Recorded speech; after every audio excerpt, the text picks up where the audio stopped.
ജെറമിയ 27 അധ്യായം. ബാബിലോണിന്റെ നുകം.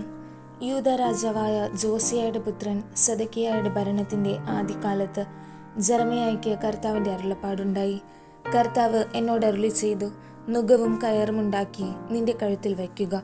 ജെറുസലേമിൽ യൂദ രാജാവായ സെദെക്കിയായുടെ അടുക്കൽ വരുന്ന ദൂതന്മാർ വശം ഏദോം, മോവാബ്, അമ്മോൻ, ടയർ, സീദോൻ എന്നിവിടങ്ങളിലെ രാജാക്കന്മാർക്ക് ഈ സന്ദേശം അയക്കുക. തങ്ങളുടെ യജമാനന്മാരെ അറിയിക്കാൻ അവരോട് പറയണം, ഇസ്രായേലിന്റെ ദൈവമായ സൈന്യങ്ങളുടെ കർത്താവ് അരുളി ചെയ്യുന്നു, ശക്തമായ കരം നീട്ടി ഭൂമിയെയും അതിലുള്ള മനുഷ്യരെയും മൃഗങ്ങളെയും സൃഷ്ടിച്ചത് ഞാനാണ്. എനിക്ക് ഉചിതമെന്ന് തോന്നുന്നവന് ഞാൻ അത് നൽകും. ബാബിലോൺ രാജാവായ എൻ്റെ ദാസൻ നബൂഖദ്നേസറിന്റെ കരങ്ങളിൽ ഞാൻ ഈ ദേശങ്ങൾ നൽകിയിരിക്കുന്നു. അവനെ സേവിക്കാൻ വയലിലെ മൃഗങ്ങളെയും ഞാൻ കൊടുത്തിരിക്കുന്നു. സകല ജനതകളും അവനെയും അവൻ്റെ പുത്രനെയും പൗത്രനെയും അവൻ്റെ രാജ്യത്തിൻ്റെ കാലം പൂർത്തിയാകുന്നതുവരെ സേവിക്കും. അതിനുശേഷം അനേക ജനതകളും മഹാരാജാക്കന്മാരും അവനെ തങ്ങളുടെ സേവകനാക്കും. ബാബിലോൺ രാജാവായ നബൂഖദ്നേസറിനെ സേവിക്കുകയോ അവൻ്റെ നുകത്തിന് കഴുത്ത് കുനിച്ചു കൊടുക്കുകയോ ചെയ്യാത്ത ജനതയെയും രാജ്യത്തെയും അവൻ്റെ കൈകൊണ്ട് നിശേഷം നശിപ്പിക്കുന്നതുവരെ പടയും പട്ടിണിയും പകർച്ചവ്യാധിയും അയച്ച് ഞാൻ ശിക്ഷിക്കും. കർത്താവ് അരുളി ചെയ്യുന്നു. അതിനാൽ ബാബിലോൺ രാജാവിനെ സേവിക്കരുതെന്ന് പറയുന്ന നിങ്ങളുടെ പ്രവാചകന്മാരുടെയും പ്രശ്നക്കാരുടെയും സ്വപ്നക്കാരുടെയും ശകുനക്കാരുടെയും ക്ഷുദ്രക്കാരുടെയും വാക്ക് നിങ്ങൾ ശ്രവിക്കരുത്. നിങ്ങളുടെ ദേശത്തു നിന്ന് നിങ്ങളെ അകറ്റാനും ഞാൻ നിങ്ങളെ തുരത്തി നശിപ്പിക്കാനും ഇടയാകത്തക്കവിധ നുണയാണ് അവർ പ്രവചിക്കുന്നത്. ബാബിലോൺ രാജാവിൻ്റെ നുകത്തിന് കഴുത്ത് കുനിച്ചു കൊടുത്ത് അവനെ സേവിക്കുന്ന ജനതയെ സ്വദേശത്ത് തന്നെ വസിക്കാൻ ഞാൻ അനുവദിക്കും. അവർ അവിടെ കൃഷി ചെയ്ത് ജീവിക്കും. കർത്താവ് അരുളി ചെയ്യുന്നു.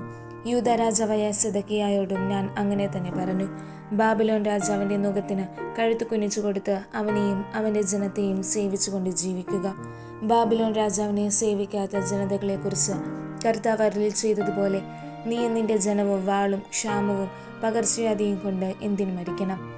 ബാബിലോൺ രാജാവിനെ സേവിക്കരുത് എന്ന് പറയുന്ന പ്രവാചകന്മാരുടെ വാക്ക് നിങ്ങൾ കേൾക്കരുത്. അവർ പ്രവചിക്കുന്നത് നുണയാണ്. ഞാൻ അവരെ അയച്ചിട്ടില്ല. ഞാൻ നിങ്ങളെ ആട്ടിയോടിക്കുന്നതിനും നിങ്ങളും നിങ്ങളോട് പ്രവചിക്കുന്ന പ്രവാചകന്മാരും നശിക്കുന്നതിനു വേണ്ടിയാണ് എൻ്റെ നാമത്തിൽ അവർ വ്യാജം പ്രവചിക്കുന്നത്. കർത്താവ് അരുളി ചെയ്യുന്നു. പുരോഹിതന്മാരോടും ജനത്തോടും ഞാൻ പറഞ്ഞു, കർത്താവ് അരുളി ചെയ്യുന്നു, ഇതാ ദേവാലയത്തിൽ ഉപകരണങ്ങൾ ബാബിലോണിൽ നിന്ന് ഉടനെ തിരികെ കൊണ്ടുവരുമെന്ന് പ്രവചിക്കുന്ന നിങ്ങളുടെ പ്രവാചകന്മാരുടെ വാക്കുകൾക്ക് ചെവി കൊടുക്കരുത്. അവർ നുണയാണ് പ്രവചിക്കുന്നത്. അവരുടെ വാക്ക് നിങ്ങൾ കേൾക്കരുത്. ബാബിലോൺ രാജാവിനെ സേവിച്ചുകൊണ്ട് ജീവിക്കുക. എന്തിന് ഈ നഗരം ശൂന്യമാകണം? അവർ പ്രവാചകന്മാരെങ്കിൽ കർത്താവിൻ്റെ വചനം അവരോട് കൂടെയുണ്ടെങ്കിൽ ദേവാലയത്തിലും യൂദ രാജാവിൻ്റെ കൊട്ടാരത്തിലും ജെറുസലേമിലുമുള്ള ഉപകരണങ്ങൾ ബാബിലോണിലേക്ക് കൊണ്ടുപോകാതിരിക്കാൻ സൈന്യങ്ങളുടെ കർത്താവിനോട് യാചിക്കട്ടെ.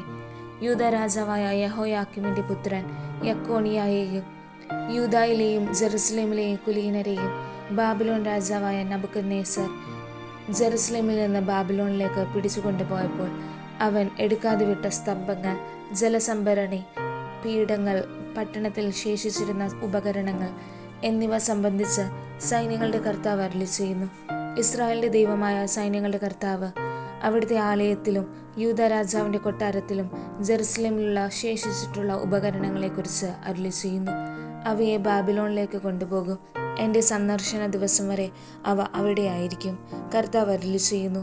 അന്ന് ഞാൻ അവ തിരികെ കൊണ്ടുവന്ന് ഈ സ്ഥലത്ത് പുനഃസ്ഥാപിക്കും.